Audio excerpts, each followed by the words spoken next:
Hello and welcome to Back to Magic Tarot, where the purpose and intention is to guide you back to the magic within. I'm back with another morning message. We're going to be pulling a rune from my amethyst crystal bowl, which is all about healing and alignment.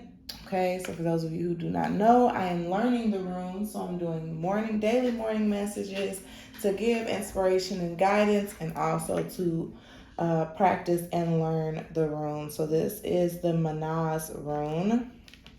We'll show it to you guys. Beautiful rune crystals from the Afro Goddess Connection. Okay, so we're going to read from the book what the Manaz rune is about, what it's all about, and what Spirit has to say to us this morning. It's funny, if you've been following me, it's right next to the Lagoons Room, which we've got that 2 days in a row. So now we have the Manaz Room. And it says, now awakened to the mysteries that may never solve, I activate the ability to eye with God stand tall. Third eye sight and guidance, absorbing the truths of being, I unlock my spirit's potential to have vision past what I'm seeing. So the Lagoons Room, I think I'm saying that right. It says Loguz, but I think it's Lagoons. The Lagoons Room that we've got the last 2 days talked about really honoring opposing forces within ourselves, our conscious mind and our unconscious mind, our thoughts and our emotions, our fears, right? And the things that we want to achieve, our desires, right? And then the fears that kind of keep us back from that, and honoring those two opposing forces, acknowledging them both in order to bring together, come more into wholeness and manifest what it is that we want. So now the Manaz rune is saying that now that we have awakened these mysteries within ourselves that may never solve, right? So that is the honoring of the opposing forces, the differences that we try to reject most of the time, our fear, our doubts, our anxieties. We try to push those things away and only focus on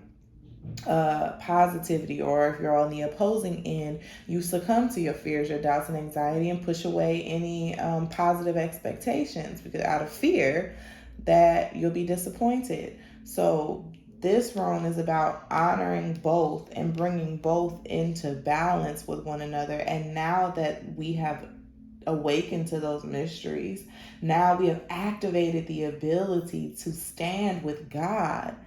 That is amazing. We've activated the power that we have, because the Creator is our power. That's our source. That's where it comes from.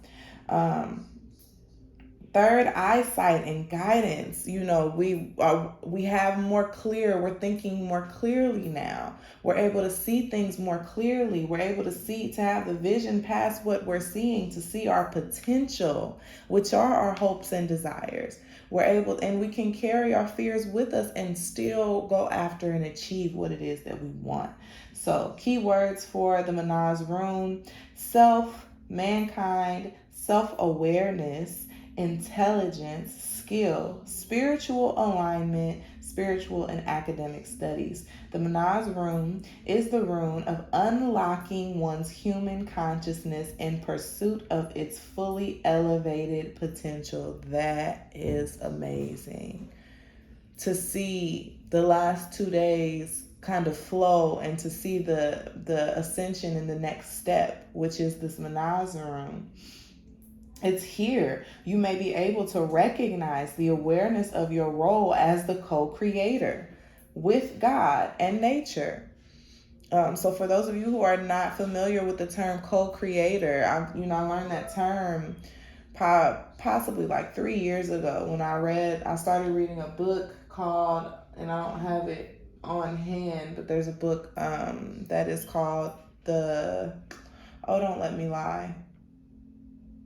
I can't remember what the name of the book is. Something about codes. But I'll have to get back to you on that. But that's where I learned about co-creatorship. And the fact that we are not victims to our reality, we actually manifest our reality through the thoughts that we think, whether we do it consciously or unconsciously. We co-create with the Creator. We want to give the power over to a divine source and say that it is all them, the responsibility is all on them, but it's also on us. And the way that we think and the things that we focus on and the things that we avoid, inevitably, that's really what we manifest, the things that we try to avoid. Because it takes way more energy to avoid something because you're carrying it around with you for much longer than it does to address and acknowledge it. So this room is about co-creatorship of the things and thoughts brought into the physical world. As I just said, this room can easily signify help or aid coming to bind with your actions and intent. With your third eye opened, you are truly seeing the world at this time.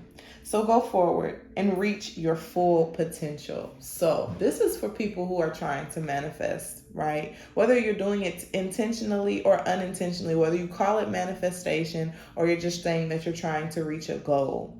Either way, there are blockages and things that are holding us back as a collective. Fears, doubts, pain, resentment from the past, things that we need to forgive within ourselves and within others. And the Lagoons Room was calling us to do that, was calling us to bring our opposing forces into balance, the light and the darkness, the hope and the doubt, the faith and the fear. A lot of times coming from a Christian background, I'm told, faith cannot live where fear exists. But I am learning through walking in life that that's not completely true, that fear is going to exist.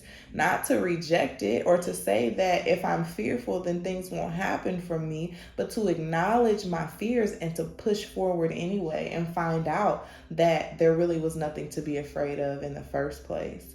And now once we've done that, we've really aligned ourselves with this power to be able to achieve our goals, our dreams, and the things that we want to manifest. So that is beautiful. It's so amazing. I'm going to pull... For some reason, okay, I'm going to pull, this is like tarot and oracle together. I got this deck from Etsy. One card. And then we'll close out. What is it? The Lovers. Ooh, two came. The Lovers and the Ten of Wands. So the Ten of Wands with the Six of Pentacles.